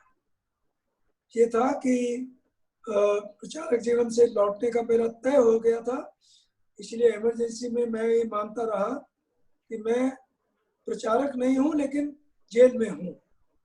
लेकिन वो काल ऐसा हो गया कि मैं अभी घर आया भी नहीं था प्रचारक जीवन से लौटकर कि मैं जेल में पहुंच गया। लेकिन जो ही इमरजेंसी से खत्म हुई, मेरे लिए ये ज़्यादा आवश्यक हो गया कि मैं अपना निजी जीवन शुरू करूं। अध्यापक बनने का संघर्ष मैंने शुरू किया और वो जाकर मुझे नवंबर महीने में जाकर पहला जॉब मिला और तब जाकर मेरा अपना निजी जीवन शुरू हुआ। मैं ये भी यहाँ बताना ठीक ही समझूंगा, मैंने कहा कि कम से कम 2 महीने ऐसे थे कि जब हम 4 भाई जेल में थे, लेकिन मेरे पिताजी जरा भी विचलित नहीं हुए और वो हमेशा उनका समर्थन मिलता रहा। मेरे पिताजी ने तो एक और भी कमाल किया कि 19 महीने में मुझे कभी मिलने के लिए भी नहीं आए। मेरी माँ मिलने के लिए आ जाती थी, मेरे भाई मिलने आ जाते थे, लेकिन मेरे पिताजी इतने पक्के आदमी थे और ये था कि ठीक है बेटा वहाँ है तो कोई बात नहीं। मेरे पिताजी पुराने संगी थे, तो वो किसी तरह से विचलित नहीं हुए और उन्होंने भी इस सारे समय को बड़े आराम से बिताया। हाँ, मेरे लिए और ये एक संघर्ष जरूर रहा कि बाद में मैंने सोचा हुआ था कि मुझे नौकरी करनी है और मुझे प्राध्यापक बनना है, और प्राध्यापक बनने में मुझे समय लग गया। ये तो जरूर रहा, लेकिन मेरे अंदर किसी किस्म का भी कोई कमजोरी नहीं आई थी। मान साहब, मैंने अनम्यूट कर दिया आपको। हाँ, राजी, ये एक तो पंजाब में जो अकाली जनसंघ की कोलिशन बनी, उसकी नींव भी यहाँ आपके इसमें ही रखी गई थी। एक तो ये मैं आपसे जानना चाहता हूँ कि उसके बाद जो राजनीतिक बदलाव पंजाब में इस इमरजेंसी के बाद आया, उसका भी आधार तिहाड़ जेल था। दूसरा ये कि आपके पास राजनीतिक क्षेत्र में जाने के लिए भी ऑप्शन थी क्या? बस इसके बारे में मैं जानना चाहता था। दूसरा प्रश्न पहले लेता हूँ। मेरे पास कभी ऑप्शन नहीं थी और मैंने स्वयं अपने बारे में कभी कोई निर्णय किया भी नहीं, और मेरे पास ऑप्शन थी और मैं नहीं गया ऐसा भी नहीं है। जहाँ तक अकाली जनसंघ वाला मामला है, मैंने बताया कि प्रकाश सिंह बादल तिहाड़ जेल में थे। मुझे स्मरण नहीं है कि वो कितना समय रहे। जितना मुझे याद आता है, नानाजी देशमुख भी तिहाड़ जेल में ही थे। मुझे बहुत सारी बातें याद नहीं है, इसलिए ये हो सकता है कि तिहाड़ जेल में ही, और जो मीसा में लोग थे उनको आपस में मिलने जुलने की सुविधा मिल जाती थी। अलग अलग वार्ड में रखे जाते थे, लेकिन उनको आपस में मिलने जुलने की सुविधा मिल जाती थी। मुझे अच्छी तरह से याद है कि प्रकाश सिंह बादल ने एक बारी सभी मीसा डेटिन्यूज के लिए एक लंच होस्ट किया जेल में। उन्होंने अपने वार्ड में सारे मीसा डेटिन्यूज को लंच पर अपने वार्ड में इनवाइट किया और जेल अधिकारियों ने वो करने की सुविधा दी। मीसा डेटिन्यूज को जेल में आपस में मिलने की सुविधा मिल जाती थी। हो सकता है कि जनसंघ के नेता प्रकाश सिंह बादल, उनकी आपस में जेल में भी बातें हुई हो, मुझे उसकी जानकारी नहीं है। धन्यवाद, धन्यवाद। उमेंद्र दत्त जी, मुझे लगता है खेती विरासत वाला प्रोफाइल उन्हीं का होगा। उमेंद्र जी, मैंने अनम्यूट कर दिया आपको। वो जिज्ञासा वाले नहीं है? नहीं, ये एक एग्जामिशन देते हैं राजी। इन्होंने हिस्ट्री भी लिखी थी, अब क्या बोले। उमेंद्र जी, आवाज नहीं आ रही है और आपका अनम्यूट भी नहीं हो रहा है। चलिए, डॉक्टर अनिल कुमार। नहीं, अनम्यूट हो गया यार। हो गया। चलिए, बताएं। राजी, सादर प्रणाम। एक तो मतलब बहुत कुछ सीखने को मिला। मुझे थोड़ा ये बताइए कि हालांकि विद्यार्थी परिषद का इतिहास तो चलो मैंने जो लिखा वो लिखा अलग बात है। मदन दास जी क्या गिरफ्तार हुए थे क्या? और विद्यार्थी परिषद के और जो लोग हैं, जो मतलब विद्यार्थी परिषद की दृष्टि से भी देखा जाए तो बाकी लोगों का क्या रहा, कहाँ मुख्य लोग रहे, और उसके बारे में कुछ थोड़े अगर प्रकाश डालेंगे। नहीं, ये विद्यार्थी परिषद के बारे में मुझे ज्यादा नहीं कहना है। मदन दास जी की तो मैंने इतनी लंबी कहानी सुनाई कि वो 9 महीने तिहाड़ में रहे और कैसे गिरफ्तार होने के बावजूद भी उन्होंने अपनी आइडेंटिटी छुपाए रखी, और न केवल छुपाए रखी, एक बार उनकी बेल हो गई तो वो हर 2 हफ्ते बाद कोर्ट में पेश होते रहे और संगठन मंत्री की जिम्मेदारी भी निभाते रहे। इससे ज्यादा विद्यार्थी परिषद का वर्णन यहाँ करना जरूरी नहीं है। वैसे विद्यार्थी परिषद की तो हिस्ट्री उमंदर जी ने लिखी थी 2-3 साल, वो तो क्या हुआ उसका? हम बाद में बात करेंगे। Doctor Anil Kumar. Raj ji, namaskar. जी नमस्ते। I am moved by the struggle which you had undergone. छोटे से 2 सवाल हैं कि जब आप 19 महीने जेल में रहे तो देश की राजनीति क्या चल रही है और भावी राजनीति क्या रूप लेने वाली है, क्या उस पर भी कभी कोई चर्चा या कुछ योजनाएं बनी जेल में रहकर, और क्या आपको खबर रहती थी कि बाहर जेल के बाहर आरएसएस का क्या प्रोग्राम चल रहा है, दूसरे लोगों की क्या प्रतिक्रिया है इसके बारे में, और आप जेल में, तिहाड़ जेल में रहकर इस जो आंदोलन था जयप्रकाश नारायण जी का, उसमें कैसे आप योगदान कर सकते हैं, क्या भूमिका जेल में रह के कर सकते हैं, क्या भी इस तरह की परिचर्चा जेल में रहकर होती थी, उसके बारे में अगर संक्षिप्त में थोड़ा बता दें। जेल में तो ज्यादा कोई बातें नहीं होती थी, क्योंकि हम जो लोग थे वो लोग नहीं थे कि जो देश में जिनको कोई बड़ी भूमिका निभानी थी। अलग अलग वार्ड्स में लोग रहते थे, और मैंने बताया कि इस प्रकार की कोई बहुत चर्चाएं नहीं होती थी। बाहर की खबरें हमको मिल जाती थी। मुझे ध्यान है कि बाद में शायद हमको अखबार भी मिलने लगा था, हालांकि अखबार तो सेंसर पे चलते थे। बाहर की खबरें हमें मिल जाती थी, बाहर की जानकारियां भी हमको मिल जाती थी, लेकिन जेल में रहते हुए कुछ ज्यादा करने की स्थिति में हम नहीं थे। मैंने बताया कि हम पत्र व्यवहार भी करते थे। मुझे एक चीज, 2 किस्से मैं और भी सुनाना चाहूंगा, वो जरूर एक तरह से रोचक किस्से ये है। एक ये है कि जब हम जेल में थे तो उस समय बाला साहब देवरस जी का 60 वर्ष पूरे हुए।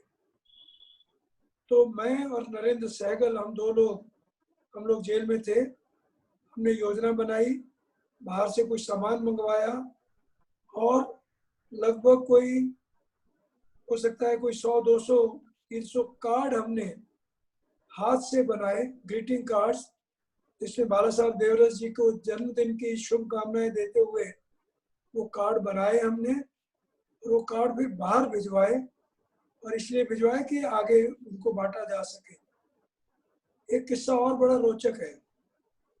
मैंने वार्ड नंबर 1 और वार्ड नंबर 2 का जिक्र कर दिया। हम वार्ड नंबर 2 में थे, साथ में ही वार्ड नंबर 1 था। राजनारायण वार्ड नंबर 1 में रखे गए जब तक उनका मुकदमा पूरा नहीं हुआ, जब तक उन्होंने हाई कोर्ट में, सुप्रीम कोर्ट में जो मुकदमा उन्होंने डाला, नहीं, जब इंदिरा गांधी ने सुप्रीम कोर्ट में मुकदमा डाल दिया तो राजनारायण को मुकदमे के कारण और कोर्ट में जाना पड़ता था। और राजनारायण जब कोर्ट से लौटते थे तो लौटते टाइम हमारे वार्ड के गेट के सामने से निकलते थे। लोहे का गेट होता था, सलाखों वाला, तो गेट पर रुकते थे तो 2, 4, 5 मिनट वो हमको कोर्ट में क्या हुआ ये सब बताते थे। लेकिन उससे ज्यादा जो रोचक बात है वो ये है कि वो वार्ड नंबर 1 में अकेले रखे गए थे, और जब वो सुप्रीम कोर्ट का मुकदमा हार गए, हमको ध्यान होगा कि इंदिरा गांधी सुप्रीम कोर्ट में मुकदमा जीत गई, तो जब वो मुकदमा हार गए तो उनको तिहाड़ जेल से ट्रांसफर कर दिया गया, उनको कहीं और ले जाया गया। तब वो वार्ड 1 खाली हो गया, और वो खाली हो गया तो हमको 15 लोगों को रहने के लिए वो मिल गया। मैं बताना ये चाहता हूँ कि हम 2-4 लोगों को वो दिखाने के लिए ले गए वार्ड, खाली वार्ड, देखो ये खाली वार्ड देख लो, यहाँ आप रहना चाहोगे। हम लोगों की इच्छा थी, क्योंकि हम एक युवा लोगों का एक ग्रुप, हमारा मन था कि हम युवा लोग इकट्ठे रहेंगे, 10-12 लोग एक साथ रह लेंगे। तो मैं बताना ये चाह रहा हूँ कि जब हम उस खाली वार्ड में देखने के लिए गए, 2 बड़ी अजीब चीजें देखी। एक बहुत बड़ी खाट देखी। हमने पूछा भी ये खाट क्या है, तो कहा कि राजनारायण के लिए स्पेशल खाट बनाई गई थी। जो सामान्य खाट होती है उससे कोई दुगनी खाट थी, जिसमें राजनारायण बहुत भारी शरीर के हुआ करते थे, वो सोया करते थे। फिर देखा तो खाट के नीचे बहुत सारे च्यवनप्राश के खाली डब्बे पड़े हैं। तो ये क्या है, खाली डब्बे च्यवनप्राश के क्यों पड़े हैं? कि राजनारायण च्यवनप्राश खूब खाते थे, खाते थे, च्यवनप्राश का डब्बा खाली करते थे, खाली डब्बा खाट के नीचे ही डाल देते थे, और उसकी साफ सफाई नहीं हुई, जो भी हुआ। तो ये भी एक किस्सा मुझे लगा सुनाने लायक था। पुनीता अग्रवाल। नमस्कार, नमस्कार भाई साहब। हाँ, पुनीता बोलिए बोलिए। वैसे तो इमरजेंसी से रिलेटेड बहुत सारी हमने कहानियों के रूप में सुना है, पर फिर भी एक प्रश्न है। अपने परिवार के जब कोई सदस्य गिरफ्तार हो जाता था इमरजेंसी में, तो संघ परिवार की तरफ से परिवार रह जाता था, यानी पत्नी और बच्चे, उनके लिए उस समय क्या व्यवस्था की जाती थी? शायद कुछ लोग जानने में इच्छुक हों, इसलिए मैंने ये प्रश्न उठाया। नहीं, मुझे लगता है कि संघ के बहुत लोग जो बाहर थे वो ये सारी व्यवस्था करते थे। अब हो सकता है कि किसी को जैसी व्यवस्था मिलनी चाहिए थी न मिली हो, लेकिन मुझे लगता है कि संघ का पूरे देश भर में और ये व्यवस्था की जाती थी, और प्रायः लोगों को जो भी उनकी जरूरतें थी वो पूरी होती थी। और कोई प्रश्न अभी पूछ नहीं रहा? मेरा एक प्रश्न होगा, उससे पहले अमरजीत जी कुछ पूछे। उस समय राज जी, जो दिल्ली का तो आपने एक अपना एक्सपीरियंस शेयर किया, पूरे देश भर में अलग अलग जेलों में लोग उस समय कैदी थे, तो एक्सेसेस जो हुए वो लगभग सिमिलर थे, या कि कहीं कुछ ज्यादा हुए या कहीं कुछ ज्यादा हुए? और एक तो ये मेरा प्रश्न था। दूसरा प्रश्न मैं ये कहना चाहता था कि उस समय इमरजेंसी से पहले एक किस्म का नेतृत्व रहा होगा, कई नेता रहे होंगे। इमरजेंसी के बाद कुछ और नेता उस स्ट्रगल के बाद निकल के आए क्या, जो आज की पॉलिटिकल सीन में दिख रहे हैं, या आफ्टर 70s के 75 के जो पॉलिटिकल सीन में फिर वो उस इमरजेंसी के नाते, स्ट्रगल के नाते फिर निकल के आए? जहाँ तक एक्सेसेस की बात है, उसके किस्से जरा इंडिविजुअल किस्से हैं। किसी एक स्टेट में, किसी एक डिस्ट्रिक्ट में, किसी एक जेल में, किसी एक थाने में, उसका कोई ज्यादा बड़ा पैटर्न नहीं था। मुझे नहीं ध्यान है कि किसी एक स्टेट को आइडेंटिफाई किया जा सके, कम से कम मेरी जानकारी नहीं है। जहाँ तक इमरजेंसी के बाद के नेतृत्व का सवाल है, तो इमरजेंसी, हमको सबको मालूम है कि जब चुनाव हुए तो इंदिरा गांधी और संजय गांधी भी लोकसभा में नहीं आ पाए, लेकिन कैसे 3 साल में ही राजनीति का भट्ठा बिठा दिया सब नेताओं ने, उसके बारे में शायद सबको मालूम है। तो इमरजेंसी के कारण तुरंत 77 में लोग नेता बने, सरकारों में भी आए और सत्ता सुख भी भोगे, जो भी कहें, लेकिन आपस में ऐसे लड़े मड़े कि 80 में इंदिरा गांधी फिर से बड़े आराम से चुनाव जीत गई। और उसकी कहानी कुल मिलाकर तो ये कहानी है कि संघ को जो आइसोलेट करने की कोशिश हुई, संघ को या जनसंघ को, ये देश की एक ट्रेजेडी रही है कि संघ को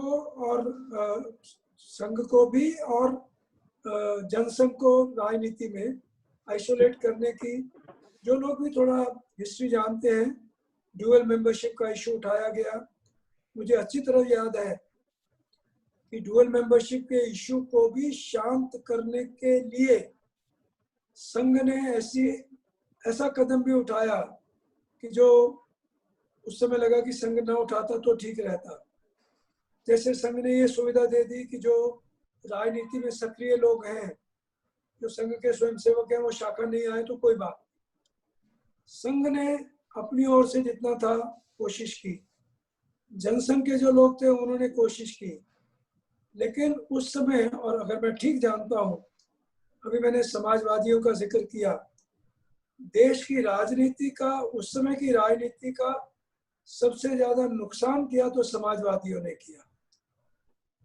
और हम ध्यान रखें कि लालू पुराने समाजवादी हैं, ऐसे अनेक समाजवादी, आप लोगों को पता नहीं याद होगा कि नहीं याद होगा, हाँ, 1980 से पहले राजनारायण की संजय गांधी के साथ हॉबनॉबिंग शुरू हो गई थी। जब चरण सिंह प्रधानमंत्री बने, मोरारजी देसाई को और स्टेप डाउन करना पड़ा, चरण सिंह प्रधानमंत्री बने और उनको प्रधानमंत्री बनाने के लिए जो, क्योंकि ऐसा हुआ कि पूसा रोड पर मोहन मीकिंस वाले का घर होता था, मोहन मीकिंस वाले के घर में संजय गांधी और राजनारायण की मुलाकात हुई, जो मीडिया में जिसकी जानकारी मिली। तो समाजवादी ये 2-3 सालों में ही इतने ज्यादा हॉबनॉबिंग करने लग गए कि उनके लिए जनसंघ को आइसोलेट करना या संघ को आइसोलेट करना, ये उनके लिए ज्यादा बड़ा, और मैं गलती नहीं खा रहा, मैं कभी भी राजनीति को बहुत क्लोजली मैंने स्टडी नहीं किया, लेकिन मुझे लगता है कि उस समय मधुलिमय, राजनारायण, ये सब लोग संघ के और जनसंघ के पीछे इतना पड़े थे। गवर्नमेंट बनी 1977 में, केवल जनसंघ के लोगों को, केवल 3 लोगों को मंत्री बनाया गया, 3 लोगों को, अटल बिहारी वाजपेयी, लाल कृष्ण आडवाणी। नानाजी को बनाने की ऑफर मिली, उन्होंने मना किया, तो एक, जहाँ तक मुझे याद है, ब्रिजलाल वर्मा नाम के एक मध्य प्रदेश के एमपी थे, उनको मिनिस्टर बनाया गया। मिनिस्टर बनाने में भी थोड़े लोगों को मिनिस्टर बनाना, जबकि पूरी जनता पार्टी में सबसे ज्यादा जो लोकसभा के सांसद थे वो जनसंघ के थे। तो जनसंघ को और संघ को आइसोलेट करने की जल्दी इतनी ज्यादा मची हुई थी कि जनता पार्टी टूटी, चरण सिंह प्रधानमंत्री बने और 1980 का चुनाव आ गया और इंदिरा गांधी बड़े मजे से फिर से चुनाव जीत गई। अमरजीत जी कुछ आप कहना चाहते थे, उसके बाद नरेश डिंगरा जी भी सवाल पूछना मेरा चाहते एक छोटा सा प्रश्न है कि जब सब आप लोग बाहर आए, तो बाहर आने के बाद कभी एक इकट्ठे मिलने का कोई कारण बना या कहीं मिल पाए थे क्या, किसी वर्षगांठ के रूप में जेल के रहने के कारण समूह में मिलना हुआ क्या? ऐसा है कि कुछ अब एक परंपरा चल पड़ी है सम्मेलन होने की, और उसमें एक परंपरा ये भी चल पड़ी है कि कई प्रदेशों में जो लोग आपातकाल के विक्टिम थे उनको सरकार द्वारा वो दिया जाता है, स्टाइपेंड दिया जाता है, और स्टाइपेंड की मांग बड़ी जोरों से की जाती है। हमने केवल ये किया कि हम तिहाड़ जेल में जो एकदम यंग एलिमेंट थे, उनकी मैंने ही एक सूची बनाई थी। उस समय लगभग 30-35 लोगों की सूची बन गई थी। उनका कुछ मिलना जुलना सब हम करते रहते थे। मैं एक चीज़ का और उल्लेख कर देता हूँ, वो भी इमरजेंसी से रिलेटेड है। अगर हमको ध्यान हो, 2014 में मोदी जी जब आए, तो मोदी जी के इनिशिएटिव पर 2015 में, यदि मैं गलती नहीं खा रहा, तो 2015 11 अक्टूबर को विज्ञान भवन में एक सम्मेलन हुआ था। जितना मुझे मालूम है कि ये सम्मेलन की योजना अरुण जेटली और वेंकैया नायडू जी ने मिलकर बनाई और मोदी जी इसके लिए इच्छुक थे।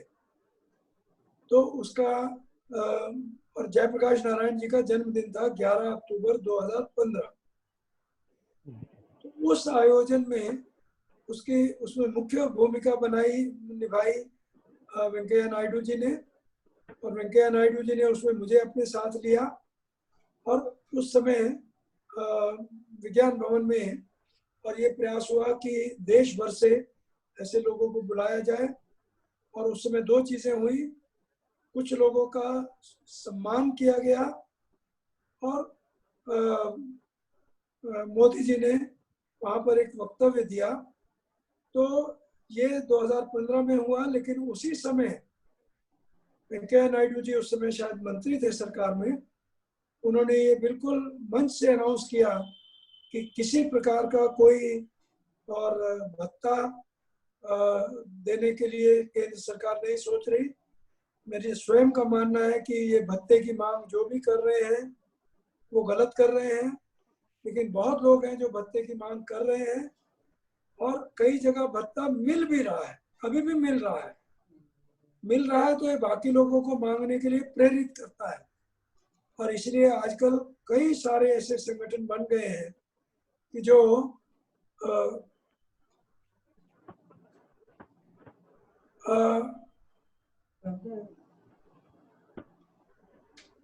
अरे इसको दिखाना बंद करो, बाद में दिखा देना भाई। संजय गंजू जी, संजय कचरू जी का है क्या? बाद में दिखाइए भाई, बाद में दिखाइए।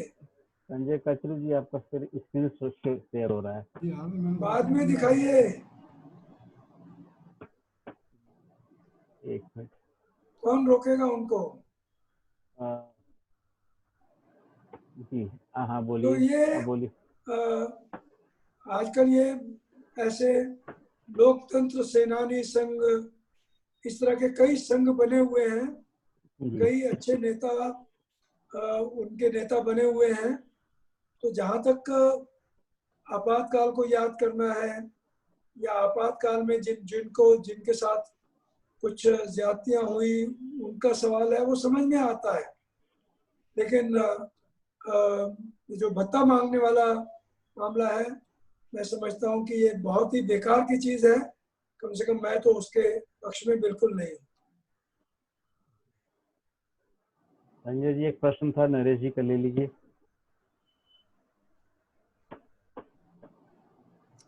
संजय जी प्रश्न करने के साथ साथ वो एग्जिट कर नरेश गए। जी तो ड्रॉप कर गए, और कोई प्रश्न अगर हो तो कोई पूछ सकते हैं। नहीं तो सतीश जी आए वापस फिर। गला भी इनका खराब है ना, 6.5 घंटा हो गया। हम लोग प्रश्न ना लेते हुए समाप्त करिए। जी मैं देवरतन जी से निवेदन करता हूं कि वो एक क्लोजिंग रिमार्क्स भी दें और धन्यवाद प्रस्ताव भी रखें। देवरतन जी। हम सब के मार्गदर्शक और बहुत से लोगों के प्रेरणा स्रोत आदरणीय राज जी एक प्रगल्भ व्यक्तित्व के धनी है, और आज उन्होंने इतिहास के एक काले पन्ने से सबको अवगत कराया। राज जी और इनके बहुत से सहयोगी तिहाड़ में थे, और हम जैसे कुछ जूनियर कार्यकर्ता बाहर जो कार्यकर्ताओं पे पुलिस की अत्याचार थे उसको देख रहे थे। आज राज जी के उद्बोधन से दो चीजें सामने आई। पहली कि एक स्वयंसेवक का चरित्र क्या होता है। विपरीत परिस्थितियों में जो निर्भीक रहे, जिन्होंने अपने संघ के प्रति समर्पण को नहीं छोड़ा और पूर्ववत कार्य करते रहे, और इतनी अमानवीय अत्याचारों को सहने के बाद भी वो बाहर आके पुनः संघ के कार्य में लग गए। और दूसरा कि हम में से बहुत से ऐसे लोग हैं जिन्होंने पीएचडी की होगी, कांग्रेस ने भी ऐसी पीएचडी की है, और वो कांग्रेस की पीएचडी है लोकतंत्र की हत्या पे। ऐसा ही एक वाकया हुआ था 1948 में गांधी जी के देहांत के बाद, जब ऐसे ही बहुत से स्वयंसेवकों को बिना किसी सूचना के उनके घर से उठा लिया था, गिरफ्तार कर लिया गया था, और लगभग 6 महीने उनको कैद में रखा था, और उन पर भी अत्याचार हुए थे। लेकिन संघ का जो व्यक्ति निर्माण का कार्य है वो ऐसे ही अबाध गति से चलता रहा। राज जी ने एक और चीज बताई, चौधरी चरण सिंह जी का और सतपाल मलिक जी का, और उन्होंने एक शब्द कहा कि मेरे पास प्रमाण उसका नहीं है। तो राज जी मैं सिर्फ इतना कहता हूँ, आप अगर कुछ कहते हैं तो उसकी प्रमाण की आवश्यकता नहीं, आपका वाक्य हम सबके लिए प्रमाण। आज राज जी का एक बहुत अच्छा उद्बोधन और एक अच्छी क्वांटिटी में सभी लोगों की सहभागिता, ये अभूतपूर्व है, और ये भी एक इतिहास का पृष्ठ बनेगा, ऐसा मेरा मानना है। मैं राज जी का और आप सभी बंधुओं का आज के इस कार्यक्रम में सम्मिलित होने के लिए हृदय से कृतज्ञतापूर्वक धन्यवाद देता हूं। सतीश जी आप कुछ कहना चाहेंगे कि हम क्लोज कर लें? राज जी का गला खराब है, मैं उनको कहूँगा कि अपना ध्यान रखें और स्वस्थ रहें, सेफ रहें, और उनका बहुत मैं एक बार फिर धन्यवाद करता हूँ कि उन्होंने ये इस कार्यक्रम में आके हम सबको अपने उस समय के हालात से परिचित कराया। जी नमस्कार। मैं एक बार अनम्यूट कर रहा हूँ सबको, नमस्ते नमस्ते करके फिर हम इसको नमस्ते close कर सकते हैं। नमस्ते नमस्ते राज जी। अपना वीडियो भी ऑन कर सकते हैं अब लास्ट में, कोई दिक्कत नहीं है। अपनी शक्ल भी जो दिखाना चाहें वो भी दिखा सकते हैं। धन्यवाद सभी का, सभी को बहुत बहुत धन्यवाद। आप कहें तो मैं इसके स्क्रीनशॉट भी रख लूं। जो संदीप मित्तल जी नमस्कार। ये सभी अपना वीडियो ऑन करें, मैं इसका स्क्रीनशॉट भी ले लेता हूँ। हाजिरी हो जाएगी इनकी। जी, नाम तो दिख रहे हैं मगर कई लोगों के वीडियोस अभी ऑन नहीं है। अनूप अग्रवाल जी ने ऑन कर दिया। राजीव, बात कही जा सकती है जी। तो कार्यक्रम समाप्त। तो सबका बहुत बहुत धन्यवाद। मैं मीटिंग क्लोज कर लेता हूँ। अगली बार फिर मिलेंगे। बहुत बहुत धन्यवाद।